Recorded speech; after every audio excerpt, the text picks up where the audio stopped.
Oh thing. my gosh. That's funny. Always. It's a bunch of nonsense for the first few minutes starting. Okay. Obviously, Carrie, we didn't talk about this, but I'm going to do the intro and the bio, and then Good. Sarah can respond after that for a quick second saying hello, and then we'll jump into questions. Cool. Perfect. All right, here we go. Hey, Jabbers, welcome to another episode of Just Another Biz podcast. Today, we're chatting with copywriting and SEO genius Sara Noel. Sara is a chocolate addict, extrovert, a self proclaimed italics enthusiast, a toddler mom with dreams of Cape Cod summers. She's the friend who sends 12-minute audio messages. We all have one of those and we love them without waiting for a reply. Her journal is full of big goals. Her notes app is packed with half written ideas. Guilty. And her TikTok feed is a mix of Savannah Bananas and cowboys. Bless. I have no Yeah. idea who Savannah Bananas is, so we'll have to lead into that next. Um, She's obsessed with Reese Witherspoon's book picks, watches Masterclass like it's a TV show, and considers tennis her entire personality. And also, if you're struggling to get the perfect selfie, she will offer to take it for you. Sara, you are already our kind of people and obviously an incredibly talented copywriter because I was just saying before we started recording, I had to ask ChatGPT to summarize her about page because it's such a beautiful entry of so much great information. And of course, this is her specialty. So you guys all have to go over and read her full about page, but this was just the Cliff Notes version. So, Sara, welcome to the podcast.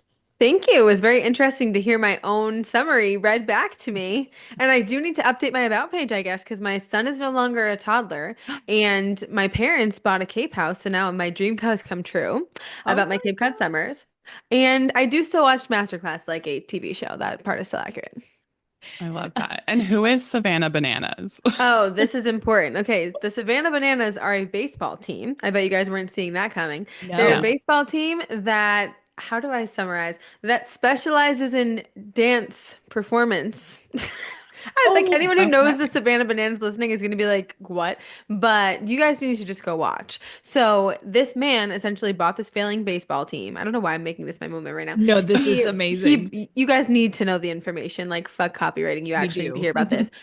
There's a whole, I'm pretty sure there's a documentary. I don't know, maybe it was just like a self-published documentary that the owner of the team has, but I've definitely seen lots of clips of this man in his yellow banana suit, like in a room being interviewed. But anyway, he bought a failing baseball team and everyone was like, dude, you're not going to be able to do that. And he owed people money and he was like, I'm going to have to figure something out. And then he made games more engaging by having the players like who are actual legitimate baseball players. I actually went to college with one of them who's on the team. Like he was a bit younger than me, so I don't know him, but I have friends who are on the baseball team with him. So like he actually played college baseball. Like they really do play baseball, but they also perform. So you'll need to just go Oh. look at their TikTok. So Okay, this episode is now about Savannah Bananas. Literally. this sounds That's familiar fun. actually because I think I have scrolled through a series of baseball players dancing and I Yeah, didn't know if that it was them, was honey. yeah, I didn't realize if it was all the same team every time or I didn't know if it was like they were there was like a viral song and people were dancing, but this now Yeah, there's a makes whole so much league sense. of like perform. I don't know what to call it. I'm calling it performance baseball, but there's a Yeah. league of other teams they play against. I don't know how big this league is, but like you can't get tickets. Like they're ridiculously famous. They're going on a cruise. The Savannah Bananas are going to sea. Who knows? But yeah, you literally cannot get tickets. Oh Brilliant. my What a gosh. brilliant twist Yeah. of events. And I'm That's pretty sure fun. that all the tickets to the games are the same price. Like they don't do ticket spikes, ticket sale spikes. Oh Yeah, the founder has a lot of philosophies. I'm telling you, it's very interesting. Very niche my, interest of mine. Like not on brand for me at all. I love Everyone's it. going to be Googling Savannah Bananas Literally, after and they this have me to episode, thank. including myself. So, Either that or okay. they already So, stand them. yeah. Yes. Sarah, okay. So, we got to start with asking how many half-written newsletters are sitting in your notes app? Girl, I Because will pull up my phone right now and tell Yeah. you. Because I feel like as business owners, we have like all these unfinished ideas floating around, but like turning them into compelling copy is like a whole other skill. And you're a Facts. pro at this. Thank So, you. why is such great copywriting a game changer for people in their businesses? Okay, to answer your Two-part first question. question, yeah, to answer the first part of the question, I have 259 newsletter ideas in my phone. I literally just looked them up. If you're watching the YouTube video, you see I'm holding up my notes app right now. So what I do, because I send a weekly newsletter every single week. I'm on the edition, I mean, at the time of recording this, I just sent my 222nd, 223rd newsletter. I've never skipped a week. Every single Tuesday morning, you can see your girl in your inbox. It's called the Tuesday Table of Contents. It's TOC for short. So when I have an idea of what I'm going to write down or what I'm going to tell, because the format of my newsletter is I tell a story, it effortlessly goes into the tip about whatever thing. My little newsletter slogan is one marketing tip once a week. So I send one marketing tip once a week, but it's always accompanied by a story. And I write down the story ideas as I think of them. And I have 259 of those. I'll write down TOC idea and a new note in my phone. And that'll be that. Like the first one in here is the time that I was talking to this boy and I was calling him dense, like because he was stupid, and he thought I was calling him strong. And my tip is going to Ah, be about you need to use the words your audience actually uses if you want them to understand. Like this poor gym rat just thought I was calling him really strong, which to be fair, he has quite large arms, but he is also dense, and that proves my point. So, anyways, if you see a story about that in my newsletter, you know that is where it came from. My notes app. what a fun like twist of like these funny personal real life stories. And you're like, but here's a marketing tip inside of Yeah, that. Like that is like I would sign up. I should sign up for your newsletter because you I feel should. like people sign up for those types of things that are more engaging than just like a very dry, here's a marketing tip for you to implement Yeah. today. I do think that people get overwhelmed by my emails. Like, I will give a disclaimer, they're long because I'm telling you the story. And then I'm also not ever giving like a boring ass tip. Like, I'm giving you this is how to write your about page. Like, I'm giving some serious value. I actually was at a networking event the other night, and this man came up to me who I don't know why he was subscribed anyway. Like, he was not my target audience, but he was like, I love your content. You're doing so great online. He goes, I do have to say, I unsubscribed from your emails. I just couldn't implement all of the tips you were giving me. And I was like, you know what? I won't change my strategy for you, sir, but thank you for the compliment. I'm not sure if you meant it to be one, but all I heard was I'm giving tips. Yeah. So, I mean, I get it. You cannot implement everything I'm sharing with you the second that you read it. And there are other newsletters that are much more immediately actionable, but I do think I'm giving value in the newsletters. Well, it's really, I mean, I think the point of this too, that, and we'll get into so much more of this, but the storytelling, right? Like that is Yes. something that you're very strong in. And we were able to see that from not only your Instagram, but your website and Yeah. our soon to be newsletter following that we're going to get. But I think, and that's Kari and I have these conversations just specifically even about the podcast. It is so hard. We know that people connect better with any brand or any person if they get to like, know, and trust them, right? Yeah. And if they can hear stories and it's relevant to them. But good God, it is so mentally draining to try to think of like, one time in 1999, I Yeah, was out no. fishing with my grandpa. Like how do you relate how do you relate it back to something that will move your business forward? And it sounds like you are picking up little snapshots of your Hmm. life throughout and you are finding a way to connect it to a Yeah. marketing tip. But like what's your thought strategy through Oh, that? girl, I have a whole answer for you. I can fix this for you right now. Great. First things first, if you ever hit me with the one time back in 1999, I'm unsubscribing. Don't you dare. I actually don't give a shit about your grandpa or the time you went fishing. If you said, if you started that story with, you wouldn't think I would have ended the day with a fish hook in my ear, but here we are. Like that, now I'm Okay. sad. Now I'm like, now I want to know about 1999 and the grandpa and the fishing because why is there a fish hook in your ear? So, my tip about that particular piece is start with the middle. If you take nothing else from Mm. this podcast, take that. Start in the middle of your story. I don't care about back on Christmas Day when I walked to school barefoot. Like, nobody actually wants to hear about that. They want you to drop them in the middle of the story, and that's what's going to make them keep reading. So, every Mm. sentence's job is to get you to read the next sentence.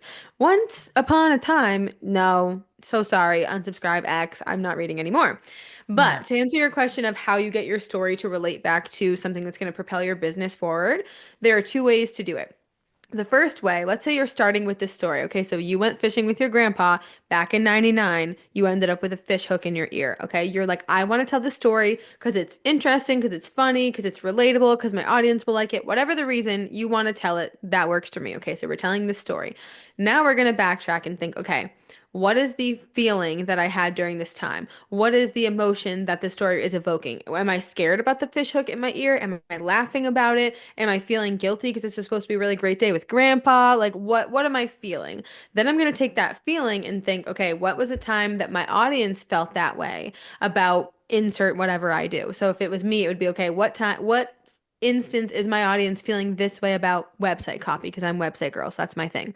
So I'm going to think, all right, that is how I'm relating the story back into there. I call it finding your common denominator between the story and the tip.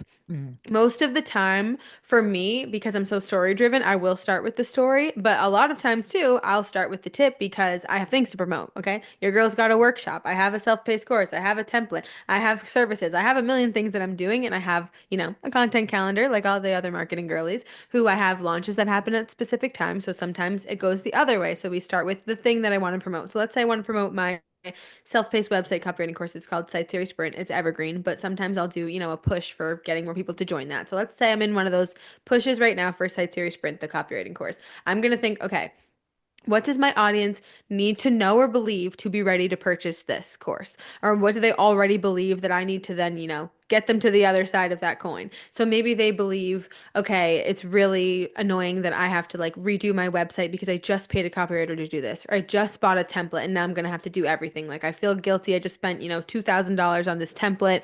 SOS, I'm going to have to redo everything. Like, oh, my website's probably fine, like whatever. But they have that little feeling of guilt. Let's just use that. So, okay, now I'm going to think, cool. This feeling is guilt. I have my tip. I have my feeling. What's a story I can tell about a time that I felt guilty, but show how that was like stupid and how I shouldn't have felt guilty about that thing? So the story, this is a real newsletter that I have, by the way. The story is about a time that I went to a networking event. It was a long day. I was really looking forward to a vodka Sprite. Okay. And I'm not really a drinker at all. Like I could be sober for the rest of my life and be fine. But on this day, I just really wanted a vodka Sprite. All right. I don't even drink soda either. I don't know what I was thinking. Like I just, for some reason, I wanted the vodka Sprite. Okay. So I go to this networking event. And one thing about me, I'm not going to buy my own drink at a networking event. Oh. Okay. Everybody else has a company card. Me, I am the company. You are paying, and I'm a girl. Okay. Please. Somebody's going to buy my drink. So this random dude walks up to me. I shouldn't really call him a random dude. Like I'm loosely acquainted with him, but whatever. So he walks up to the group of people I'm talking to and he's like, oh, can I get anyone a drink? And I'm not besties with him like that, but I was like, oh, I would love a vodka Sprite. Like, thank you so much. Homeboy goes to the bar, okay, comes back with a 8-ounce glass, like picture a large glass that you get like a big beer in or something at a bar. And I'm thinking it's my vodka Sprite. So I take a massive sip of it. It is 8 ounces of straight well vodka on ice. Like it was, he must have said vodka ice, not vodka Sprite, or she misheard him or something. And it was the most disgusting rubbing alcohol ever. And I took a massive gulp of it and was like, but he bought it for me and he wasn't expecting anything in return except my kindness and my, gratitude. So I was like, thank you. Like choking. And then I felt awkward. He stood there for so many minutes while I just was sipping this nasty drink and I felt super awkward and I was so guilty and I had to drink it. Realistically, that's dumb. I could have said, "Oh my God, this is disgusting. No, thank you. I would like to now have my vodka Sprite." Like, or thanks so much for ordering that. Like, I'm just gonna go see if they can put a splash of Sprite in it. Like, I could have done anything to get out of that scenario, but instead I was sitting there, eyes watering, drinking this disgusting poison. And that was how I related, back to the whole, okay, is your template that serious? Or maybe should we invest in some copywriting help here to get you to where you want to be? So those are the two ways that I do it. It either goes story, feeling, content, or content, feeling, story. That's You're helpful. talking about, yeah, like the hook. I even think about just like newsletters that I am a part of. And Yeah. I typically click the emails that have the subjects where I'm like, oh, what? I'm Like like, they do tea. talk about the middle of the story or Yeah. like, the one time I bombed whatever, a test. And it's like, you're curious. So then you start Mm-hmm. to read the entire email. And Yeah. so that's such a good tip to keep in mind. Yeah. Start in the middle, pique that Yeah. curiosity. I love that. Okay. So I think like say specifically sales focused storytelling Yeah. like That's kind my of sounds method. like a magic trick in a way. Yeah. So how do you make content both kind of compelling and converting? Because I think, like you said, I mean, we talked a little bit about this, and maybe you can share maybe one of your clients' success stories with Sure. how you coach them into doing this, because I think you can sometimes be very good at the storytelling part, and then you give the marketing tip in your case.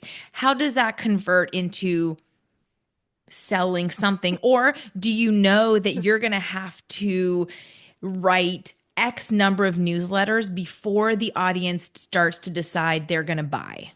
So newsletters are difficult in this way. Like I obviously can't say, all right, so in the sixth newsletter, they're going to purchase something. And because I'm, like I said, I'm website girl. So I actually don't write newsletter copy for people. I'll teach them how to write it, but I won't write your newsletter for you.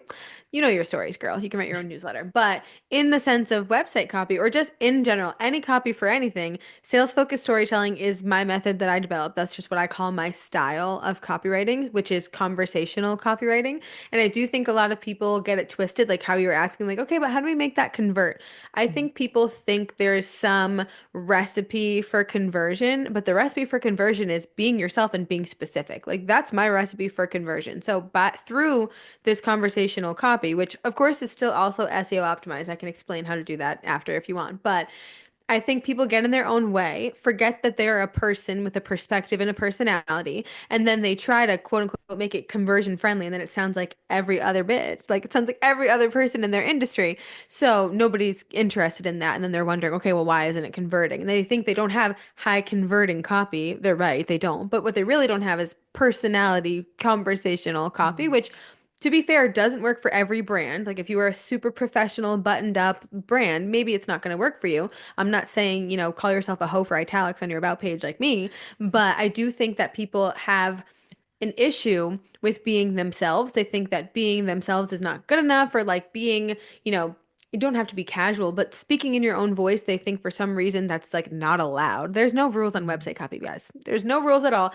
There's, guidelines of what I want to see on a specific page, but when it comes to what to say, you want to be as specific and direct as possible while sounding like yourself, especially if you're a creative entrepreneur, if you're an online service provider or a vendor, or anyone who is going to be interacting with your clients or customers. If you have a different personality on your website, A, you're probably attracting people you don't want to work with, or B, if you're attracting people you do want to work with and they're somehow slipping through the cracks with your weird, like, other personality on your site, they're expecting somebody different. And you have to be like, that wasn't me, that was Patricia. You know what I mean? Like you have to explain yourself then, but you want to be yourself up front so you can attract the right people and say these, things that you want to say. Like, for example, I'm literally going to pull up her website right now. There's a wedding photographer that I wrote website copy for a couple years ago. Her name's Danielle. And on her about page, instead of saying about me, meet the team, blah, blah, blah, like I will give you an F in my website copywriting course. It's ungraded, but you will get an F if you hit me with the our story as an about page headline, please, you can do better. So Immediately going hers, to change my title. I know. I cannot tell you guys how many times I've been on a podcast and they've been like the color drains from their face when I say that, and they're like, "Oh my God, I don't look at mine." Like at least 5 times I've had a podcast host be like, "Please don't look at my website. I'm going to change my about page headline." So hers, Danielle's the wedding photographer I mentioned. She has an eyebrow header. So if you don't know what that is, it's like the little heading above the big heading that says wedding elopement and family photography for people who want to stop wondering. And then in big headline text, what should I do with my hands? So the what should I do with my hands Oh, is that's her about great. page headline because everybody immediately understands that. So we could Yes. have said like meet the wedding photographer. Boring. Every wedding Yes. photographer says that. Stop saying that. Instead, what should I do with my hands? Who's not going to read after a big headline that says what should I do with my hands? Brilliant. Yeah, so then after that, I'm literally reading it right now. It says, with the seamless nudging of the chin this way, a quick tucking of the elbow that way, and a well-timed dad joke to capture your real smile, I'll make sure that you not only look picture perfect, but that you never feel awkward having your photo taken. Disclaimer, all dad jokes will be blatantly stolen from my husband Albert, the dad joke connoisseur, and my former second shooter who has since been fired and delegated to dad duty. So through just that section, Yeah. we learned she's going to make me feel comfortable in front of the camera. She knows what she's doing with the evidence of nudging my chin, tucking my elbow. She's showing me, okay, she's super experienced at making people feel comfortable and she knows what she's doing. She's a person who tells dad jokes. She wants to capture my real smile, so she values the actual, genuine photos. She doesn't want to make sure that you look picture perfect like a model. She wants you to look like yourself, and she wants you to feel super, welcomed during that time. That That's all Yeah. the information we got from that paragraph. And all she said was, what should I do with my hands? I'm going to move your chin, tuck your elbow, and make you laugh. That's That's it. brilliant. Yeah. And that leads me to a quick sidebar because the fact that you've dealt with this, I'm sure you've dealt with several wedding pros, but like Carrie and I talk about this sometimes. Every generic website and every wedding planner, when you ask them, what do you do and how, like, what makes you unique? I create unique and memorable events. I'm like, the hell you do. We all Yeah. do. And I just, if I see another website that headline is like, creating magical, unforgettable moments, I'm gonna Yeah. throw up because Every industry has something like that. Like yes, capture your love on camera, wedding photographer. right. Strategic intentional brand design, every designer. Connect and convert, every copywriter. Do you think that there's a reason why every website says this? Yeah, like of course that's a given. Like if every website's saying that, duh, your strategic intentional brand design, I would assume you're doing it with a plan and not with your eyes closed. Like of course you're not doing it by accident, like throwing a paintball and hoping to end up with a logo. Like yeah, it's going to be intentional. So I think that people forget because other industries or other people in their industry say a specific thing, people have Mhm. this weird idea that they have to say it too. Like they think, Right. this is going to make me fit into like this club. Do you know how many people are looking at your website next to 17 other websites? Danielle's site is open next to Sandy's and Sally's and Susie's and Sarah's. Hmm. Like, and if every Hmm. single one of them says, capture your love on camera, then they're just price shopping at that point. Yes, Or seeing who's available on their date, and that's it. And you don't want the client who's just price shopping or seeing who's available. You want the client who wants you and your style and what you're doing and what you're going to give them. absolutely. I feel like for a lot of us, it's probably like getting stuck in our head of like figuring out how to write like ourselves, right? Because we feel like we have to Hmm. follow those industry Yeah, standards. but you don't. And because we're like, well, people are gonna just buy from that because that's what I've seen. But even you reading that about Danielle, it's like, oh, that is so much fun, and Yeah. you're so much more drawn in. This is like helping me even rethink because I just kind of updated my website, but now I'm like, oh Mhm. God, I gotta go change stuff. Yeah. Don't look at her website. It says capture your love on camera.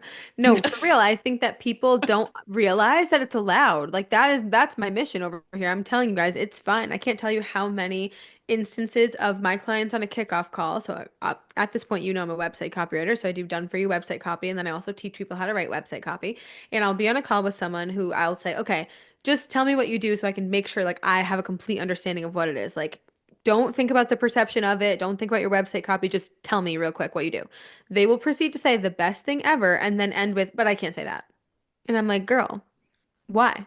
For what reason can you not say that? Oh, well, insert every disclaimer ever. It doesn't sound professional. It's like, I don't think it's that good. Like, you can probably think of something better, blah, blah, blah. And I'm like, what you just said was perfect. What should I do with my hands? Perfect. Obsessed. I have another client who defines her brand as the interior designer for your digital space. She just came up with that Mm. off the rip on a kickoff call. And I was like, why am I here? You can write your own website copy. What's the point of this right now? Of course, I then helped her like synthesize the message into something else, but things like that, people don't realize you're allowed to say that. Like when I say website copy has no rules, I mean you can say whatever you want, obviously within reason. I would expect, your homepage to have a headline and not just start with, the price of your services. Like there are things that need to go in certain places, but you can say whatever you want. Like I said, I literally say I'm a hoe for italics on my about page. Like no other copywriter is saying that. And when you are willing to be yourself, you can't get copied. You can't get put in the same box with other people. And that's when people start choosing you for your personality as opposed to just your pricing or your availability. Like actually, this isn't recent at all. This is 4 years ago. It seems like I recently had a client. This was literally 4 years ago, but I tell this story all the time. I was working with this client. She was the best. We worked on a ton of projects together. And then, we had obviously built a rapport. We've become friends at this point. And then she shared a resource from another copywriter with me, just nothing to do with the copy itself. Just she was like, I like this format of freebie. Like, I want to do this for my thing that, was irrelevant to her thing. And I was like, oh, cool. I had secretly been wondering this entire time why that chick didn't hire that copywriter because what that person sold was the other copywriter's whole moment. So I was like, why didn't you pick her? Like in my head, I'm like, she's actually been doing this longer than me for what reason? Which our prices were quite similar because I quickly specialized in something and she did like multiple other things. So for website copy, our prices were similar, even though she'd been doing it longer. And I straight up asked her, I was like, why didn't you work with that chick? Like that makes way more sense for your brand. At this point, we'd done 4 projects together, so I felt comfortable to ask this. And she was like, I just liked your personality better. She was like, her copy was a little bit stuffy, and I just vibed with you. Like there was no other reason, just vibes. Like I just liked your personality better. And I was like, period. Yeah. And they need a reason to differentiate us. Like Yeah. otherwise, to your point, they're Mhm. choosing based on pricing and they're presented with so many. I mean, we speak specifically to the wedding industry, but so many Hmm. wedding vendors. And how the heck do you even differentiate when they all look like they do equally good quality work, right? So Yeah. sometimes it does have to come through the words and to 100%. say, ooh, that what she said there connected with me, or she talks about dogs, that's my jam, or she talks about, Yeah. so no, I completely understand the value. It's so important. For sure. I think when you're willing to be yourself, you are reaping the benefit. Like Kayla Madden of Madden Made Events, I wrote her website a Oh, I couple years love ago. Kayla. Everybody loves Kayla. I'm like, if you guys Yeah, are wedding vendors, you better be following Miss Kayla. Mhm. But her homepage headline is not your cousin's wedding planner. Like that's proof that it does not have to be love super that. like creative and whatever. Like that was her moment. She was like, I don't want to be, your cousin's wedding planner that you just hired because they did and you thought they Right, did a good job. She's like, I'm creating something. right. And then it says unconventional wedding planning and design for down to earth couples who want out of this world weddings. And you know what? I think she does It's that. exactly that. Yeah. Yeah, I'm in a mastermind with Kayla. She's great.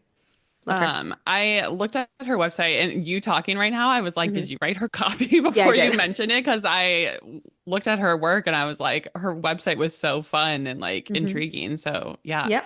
I love that. She planned my best friend's wedding actually after I wrote her Oh. copy. Like my best friend was like, I need a Oh. wedding planner. And I was like, well, I wrote this girl's copy not that long ago. And then her husband was the officiant, and that was the first wedding he ever officiated. Oh, Oh, Yeah, how cute fun. story. So, Sarah, I love just like how it feels like you can just like come up with stuff on the fly. But Yeah. I'm curious to know what the first piece of copy you ever wrote and how Ooh. bad or amazing it was. Oh, girl, it wasn't bad. So, okay, the The first, confidence is great. I love it. yeah. Everyone needs your confidence. Yeah, fair. That is fair. I agree with that. Sometimes it's baseless, but right now it's for real. So the first piece of copy I ever wrote probably wasn't as a copywriter because I had been copywriting for previous professional positions prior to becoming a copywriter. I just didn't know it was called that. So I kind of fell into copywriting accidentally. I was moving to a remote country. I was not moving to a remote country. I was moving to Canada, but I needed a remote job. It was not a remote location. I needed a remote job, so I was looking up everything. And I have 3 bachelor's degrees. I always joke I have a degree in everything but marketing. I did not study marketing at all. I studied everything else, and none of that was conducive to a remote job at all. So I was like, all right, what do I even like to do? What am I good at? Let me just look up writer, I guess. Like that's my only other skill that I haven't already looked up. And I kept seeing copywriter everywhere on LinkedIn. And so then I Googled what is a copywriter, and then I was like, oh, I'm the most convincing person on the planet. I could do that. So I taught myself everything. And then from there, I cold pitched people that I had, been loosely connected to. One of them was actually a wedding planner as well. Her Wildflower Events and Design was one of the two that I'm going to talk about. So her name's Lindsay. She's the best. But anyways, I was like, okay, who do I know that has a business that like might need some blogs? Because in my head, I was like, that's the easiest, and I still agree with this 6 years later. That's the easiest thing to cold pitch if you're a copywriter, because if you say like, oh, I'm going to write your website, okay, well now they have to get a designer, they have to care enough. Like it's this whole ass thing. So I was like, let me write some blogs. And I didn't even really know what website copy was at the time, if we're being honest. So I cold pitched Lindsay, the wedding planner, Wildflower Events and Design. And then I cold pitched this other man, his name is Jason, and we worked together in a hotel. He came to the hotel to do like a Forbes training because he worked at Forbes, and then he went off on his own, whatever. I wrote blog posts for both of them, kind of expecting nothing. I basically was like, hey, I'm starting to be a copywriter. I would love to write a blog post for you in exchange for a testimonial. And one thing about me is I'm cold pitch queen. I had gotten 3 professional positions, nothing to do with marketing or copywriting, like in my previous career, from sending an email with the subject line possible open position. And I just found the HR lady and was like, hey, I think I should work at your company, essentially. Obviously, I wrote a better email than that, but you get the vibes. yeah. So I emailed, and I actually have, if you guys are curious, I emailed my email to Jason, the first person I cold pitched. The exact email is on my blog. I can send you the link if you want to read it. But Yes. It's Yeah. literally betweenthelinescopy.com/blog/first client story with dashes in between. That's the link. But anywho, I was like, hey, can I write blogs for you in exchange for a testimonial? And both of them were like, yeah, why not? Like, why are we going to say no to a free blog? And then both of them were like, wait, this is actually really good. Well, can you continue to write blogs for me? And both of them almost simultaneously. So I always joke, like, I'll talk about one of them and call them my first client, but both of them are my first client at the same time. So first and second, I don't know who was first, but they then paid me to write blogs for them for a while. And then my first website, some random lady on Facebook asked me to write it because I was in a lot of Facebook groups back in the day. This was probably like 2020 when I wrote my first website. And I was like, yeah. She was like, do you write website copy? I said, yes, I do.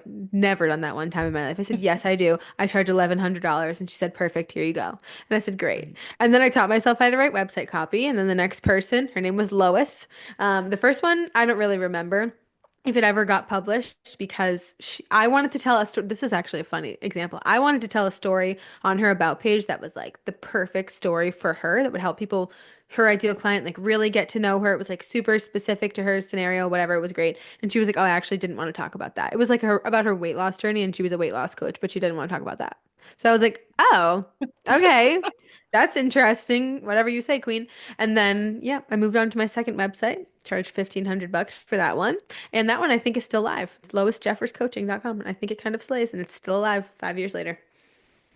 Oh my gosh. I love this. I feel like Gabby and I, we sometimes are like, oh yeah, when we first started wedding planning, it was so bad. But really, Gabby, we should just own like we Yeah. were badass in the beginning. I think we all Because had a fake it till we make it moment. And I yeah, think that really Yeah. does power the entrepreneur yeah, Well, world. how else are you going to learn? Like, oh, no, Right. I Of don't do course. website copy. Well, guess who's never going to write a website then? Like, might as Exactly. well. hmm Exactly. 100%. Yeah, no, kudos to you for the confidence. And I think that is a great tip. And I'm like, the worst they can say is no. So Yeah. put yourself out there, give it a shot. And I always say if you don't ask, the answer's always no. exactly. Sarah, you'll have Exactly. to send us the links that you were just I mentioning so we can will, put it in the show notes because I think people would love to look at for that. sure. I Yeah, mean, I would love to look at it too. Yeah, honestly, the first blog that I wrote for Lindsay is still live on her site. Like you just have to scroll back all the way to like Yeah. her. Actually, I don't think it's her first blog, but I can send you the blog that's live on her Yeah. site. And that Yeah. was my That would first be blog great. for her. absolutely.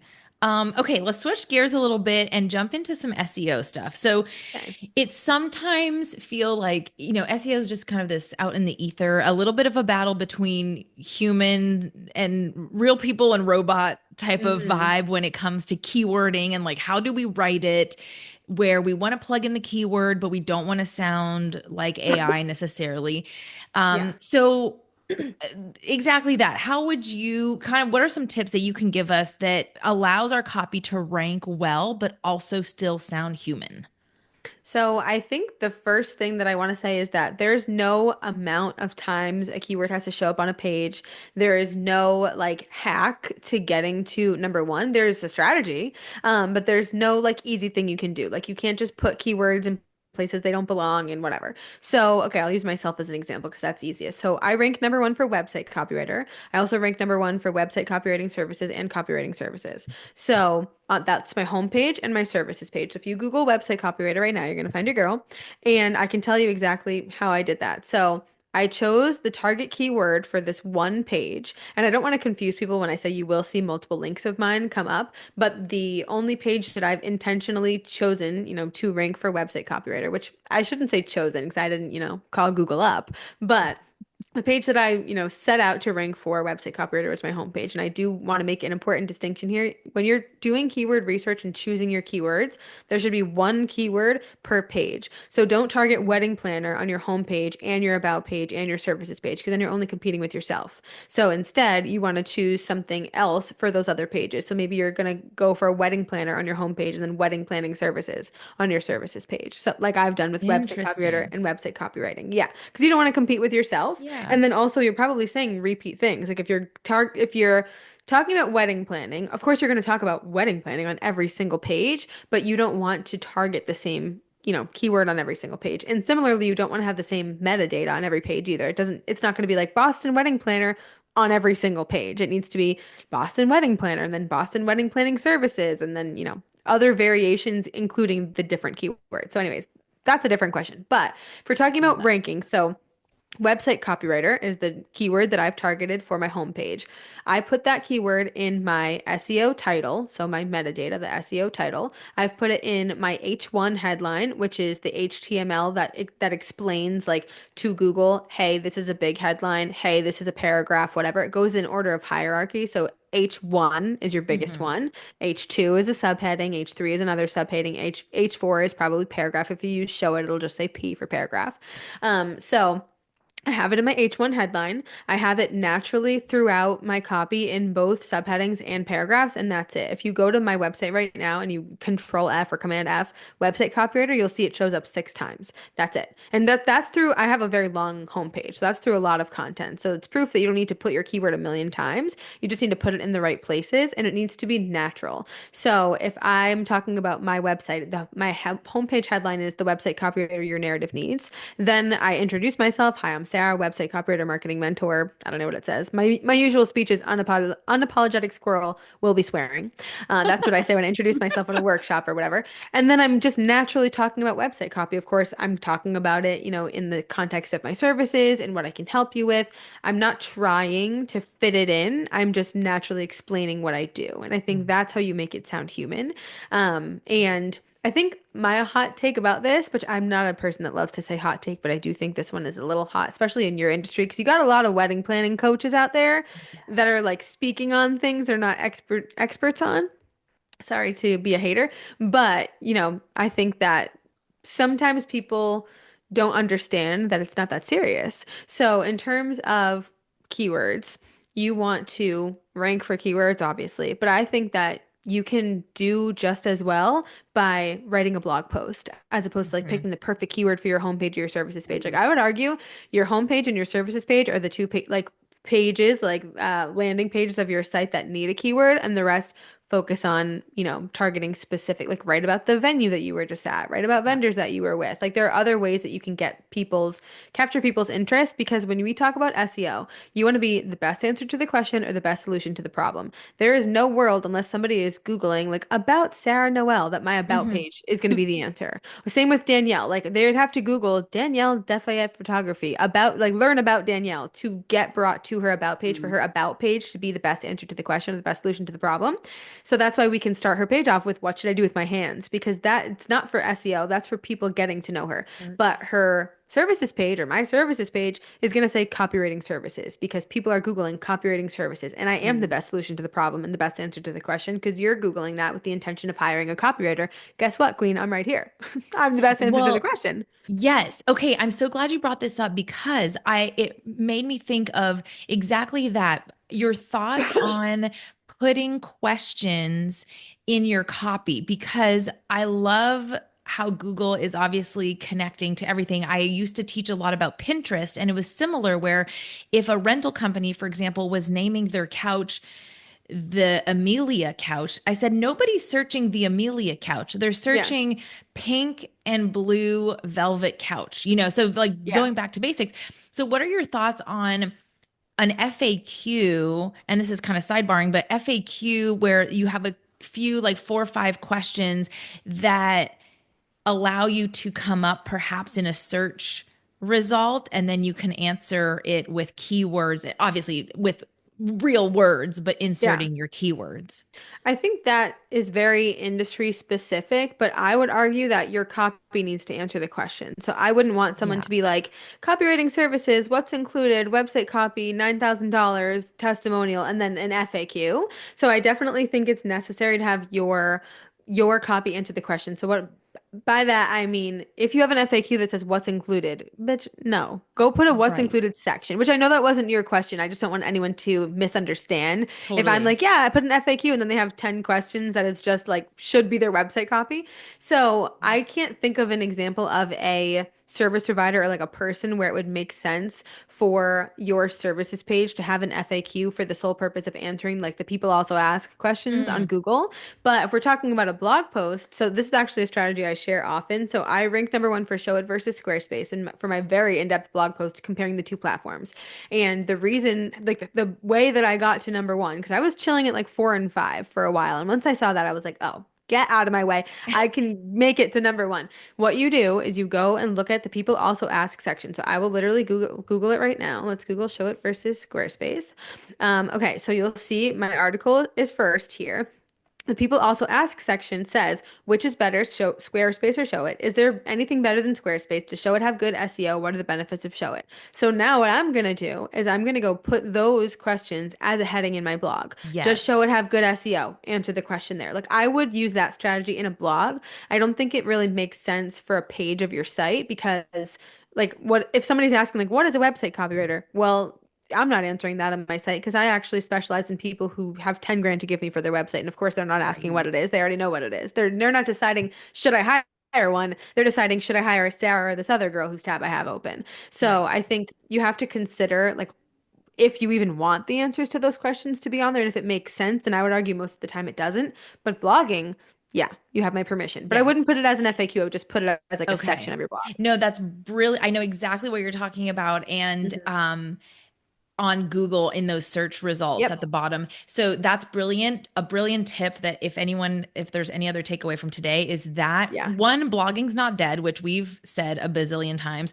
But two, strategically putting your headers as your H2 headers as some of these also Yeah. search for questions titles. So yeah, no, thank you Mhm. for that. That's Yeah, brilliant. and it should be easy. Like if you're like if we're talking about the Show It versus Squarespace blog, if I don't know if I have this already in the blog post, but if I don't, it would make perfect sense for me to say, does Show It have good SEO? Like that Right. is Mhm. a perfectly normal headline. Like of course if it's super random and doesn't make sense to your blog, because people also ask section is not always going to be like maybe they go off on a different tangent, like talking about a different topic. Like if it was like should I get Wix or Squarespace? Well, I'm not going to put that in my blog because when we're talking about Show It versus Yeah. Squarespace. So you get Yeah. it. But usually it's pretty easy to infuse those things in there.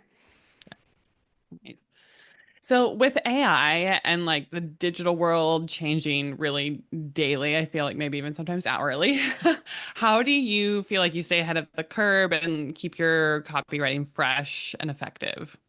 So I think in this age of AI, everybody loves to talk about. I remember when ChatGPT first came out, my dad called me and was like, "Oh my God, are you going to be out of a job?" And I was like, "Bob, no." People want copywriters more than ever because now we went through a phase of like, oh, I'm going to use AI to do everything. And then some copywriters, not your girl, some copywriters though, were like nervous, right? Like, oh my God, like what am I going to do? They started making like AI resources to stay relevant, whatever. Then we sort of, found ourselves in I think a little bit of a downturn because now everyone's like, you use an M dash that was written by ChatGPT. Like now people are so Mhm. scared of sounding like ChatGPT, they want copywriters more than ever, I think. So I would use it as a research tool. But if you were to go in website copy, if you were to go on Claude, ChatGPT, any of your robots right now and say, write my website copy. I'm a wedding planner. I'm a Boston-based wedding planner who specializes in unconventional wedding planning, and my tagline is not your cousin's wedding planner. Let's say I like give a little speech about Kayla and say, write my website copy. That robot does not know how to write your website copy. You need to know what to put in to get the appropriate result. So I Mhm. think I don't actively do anything to like stay ahead of the curve, but I'm just confident that your robot is not going to be able to pull out the appropriate information. And maybe it would help you rewrite something to sound cool. Like I've used it, to find blog post ideas. Sometimes I'll put a blog post there and say, how could I make this better? Or I'll say, what am I missing here if I want to include every single point? The AI was not out when I wrote my Show It versus Squarespace post, but just because I've been talking about that, if I use that as an example, if I put that in there, I might say, what points am I missing? And maybe the robot would be like, oh, you didn't talk about Show It SEO. Then I could add that. Like that would be how Mhm. I use it. But I don't use it to write about anybody because Right. it doesn't know about that. Yeah. That's yeah, I feel like that's helpful. I did see that going around recently about how people are like, "Oh, I can tell that all of your writing is Yeah. AI." Well, it's because they I use the English language to write. Like, yeah. of course, there's an Yeah. M dash in it because we use that. Like, that's the biggest engagement bait shit I've ever seen. Like, if you're posting that on threads, you just want someone to comment on your thread. Like, that hmm nobody actually feels this way. Yeah. Yeah. I think, I mean, and Gabby and I have talked about this in the past of like using AI, but also being cautious and Hmm. like double checking things. And Yeah, that's true. You can't trust it like that. It's just yeah, searching the and internet like still any other like person. sometimes it knows you if you are, have your profile and like it's starting to get to know you a little bit Hmm. better, but still being able, I think, to come up with your own creative ideas and how you want to say something. Like you said, being yourself is never going Yeah. to happen from AI. So Yeah, I because feel you're like, prompting it with everything. yeah, exactly. Okay, a couple kind of rapid fire questions here.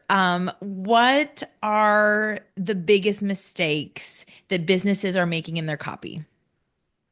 Not being direct enough, not being specific enough, not talking like an actual person, and ignoring the things that their audience actually wants to hear in favor of things that they want to say. So, example, I have 3 bachelor's degrees. I would love to talk about that. That's completely irrelevant. None of them are in marketing. So I'm not going to talk about that because you don't need to know that to, know that you want me to be your copywriter. So it's irrelevant. So I think not being specific, not being direct, and then focusing what you want to say as opposed to what they need to hear.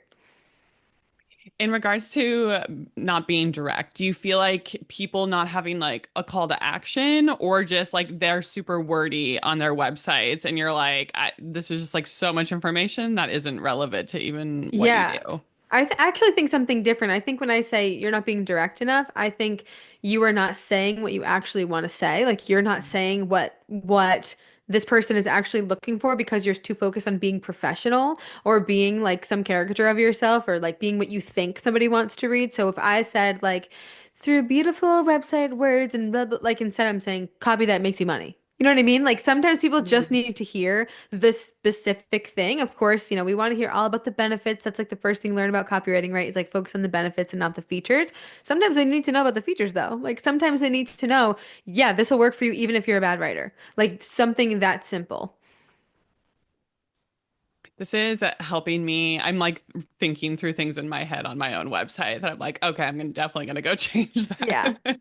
Because these are, I feel like also when you like can sit in this content and like hearing what you're saying and then immediately just like go rework stuff on your website, Mm-hmm. it's super helpful because you're like in the mode of like, okay, this is what Sarah said. Like, Yeah. how can I change that to make my website or my about page better? For sure. I feel like people, when they revise their website copy, they think it's this whole big deal and I need to rewrite my website copy. Like you could rework your about page headline right now. Like I Hmm. gave you so many tips in this podcast. Go do it right now. It could take you 5 minutes, especially if you have Show It, which spoiler alert, that's who I'm picking in my Show It versus Squarespace debate. But they're also a client of mine, so I'm biased. But, and I'm a Show It user now. But anyways, you could go do that on Show It in 2 seconds. Click publish. It's ready. It's fine. Yeah. It's not that overwhelming. Okay, So wait, what's sorry, one your, more. oh, This sorry, made go me, ahead. sorry, this made me think of one more thing. But if you go and let's say you go and change your header or your like whole tagline, do you feel like you're losing any previous SEO for any like if you were keyworded somewhat, do you think you're now having to kind of restart that SEO process? I'm glad you asked that question because my answer to that is, all right, let's say you rank for a specific thing. Are you converting? Does it matter that you're on page 1 of Mhm. Google if your headline sucks and you're getting shitty inquiries from people that you don't want to work with, and because you're not saying what you actually want to say? Like people are so focused on ranking for SEO, ranking on Google. What if it's not working? What if the right people aren't finding you or working with you? And when I'm saying like rework your about page headline, I'm really talking to the people whose about page headline is Meet the Team, Our Story, Boston Wedding Planner. Like you can do better than that. And then also if you were really nervous about it, like you could put an eyebrow header there. Let's say like Danielle, for example, her headline is what should I do with my hands? But the eyebrow header says wedding and elopement photography or like Virginia-based wedding photography or whatever I said that it said. So I don't think I would worry about the SEO benefit at all. I would worry about whether or not your website actually does its job because it doesn't matter if you're like everyone's seeing your site if your site is trash. So I would argue don't look at your SEO benefit, look at your conversion and see if you're actually getting the increase you want to get and if it's working. That. What is something that our listeners today could take a trick that you use or something that they could implement for copywriting that's super easy and simple to think about? Okay, I think being more conversational is actually super easy to. Oh, I just did it. I was gonna say use the word actually more. Super easy to implement. Because if you think about it, when you talk to a friend, you don't say things in the same way that you do in when you type them. So if you if you were wanting to update anything, caption, newsletter, blog, website copy, whatever, send an audio message to your friend explaining it first and then see where your natural pauses were and what filler words you used. So, like, well, and then add emphasis and tone. So, italicize things. The reason why I say I'm a hoe for italics is because it really does change the meaning of a word. Like, if I were think about reading a children's book, I use this example when I teach this in my website copywriting course. I literally read a children's book. Pick up any of your kids' books that you have right now and then read it without any emphasis or tone. You're going to be so bored and your kid is going to be asleep, which maybe this is a hack for you. Your kid will be asleep with one page. But if I did that, my son would be like, Mom, where are the voices? Like you naturally have inflection in your voice. You naturally like vocally italicize something. You emphasize things more than you realize. And I think copy is drastically lacking that. So my tips that you could put into practice today, put the word actually somewhere. Okay. Put the word finally somewhere. That'll make your copy better in 2 seconds. Use italics more than you think you need to. Not in a crazy way, but in a way that's going to emphasize the word you actually want to emphasize. Emphasize the word actually. There you go. Italicize that word. If I said, so you can get more leads, cool. If I said, so you can actually, in italics, get more leads, you hear the difference just with me saying it. And Mm-hmm. then also start in the middle. I don't want to hear about once upon a time me and grandpa walked to school barefoot. I want to hear fish hook in my ear. So start in the middle. Use the word actually or finally somewhere, which I'm not saying I use that in copy all the time. It's just if I'm giving you a tip to do today, that's the easiest thing I can give you. And then go italicize something.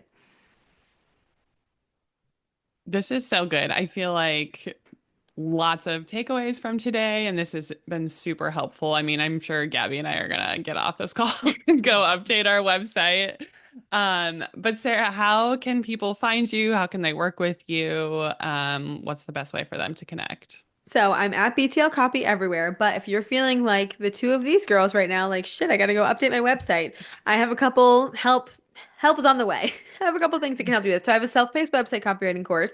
It is extremely comprehensive, teaches you every single page of website copy. And if you liked the way that I educated on this podcast, it's the same exact thing, except with way more examples in the actual course itself. So that's called Site Series Sprint. And then I also do website copy audits. So if you're like, I think my website might be okay, but now I'm thinking it might suck, I will review it for you and then help you edit it. So you can find all of this information on my site. It's just betweenlinescopy.com. But yeah, if you have a question about anything, feel free to DM me on Instagram or email me. All of this info is readily available. I'm very online. So I'd love to help you with your website. You were amazing. Thank you so much. I know this is going to give us a lot to think about. And also, listeners, feel free to send us a DM. We can report back to Sarah and maybe have you back on the podcast for part two in the future if we have a Yeah. ton more questions. But no, Sarah, thank you so much for being here. And Jabbers, we will catch you in a couple weeks for the next episode.